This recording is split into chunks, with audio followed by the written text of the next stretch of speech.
U areni beogradskoj kad imaš, ja sam imao 5 koncerata u areni i onda ti imaš 5 postera.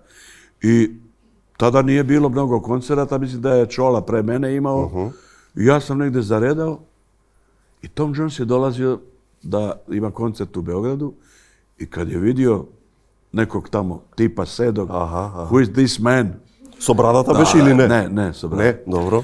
I ovaj mu govori, to je jedan naš popularan pevač u Srbiji i tako. Pa kao, volio bi da ga upoznam. A ovaj je tip znao da je Tom Jones pevač moje mladosti, da sam ja rastao uz njegovu muziku. Kako se pogodilo, bravo. Kako se pogodilo. Ja dođem gore i zagrlim ga. Nestvarno mi je, dragi. Voživo go gledaš. Da. Okej, sve je to trajalo.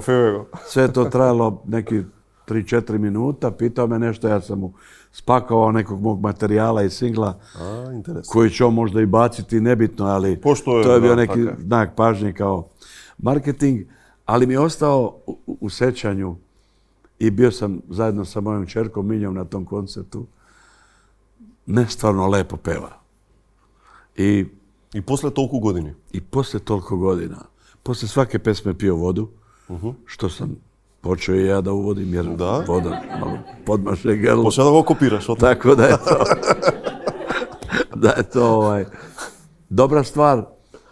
I uglavnom, on i kad ode jednoga dana sa ovog sveta, on će živeti, jer je ostavio iza sebe nestvarne pesme. Mnogo lepo. Tako je.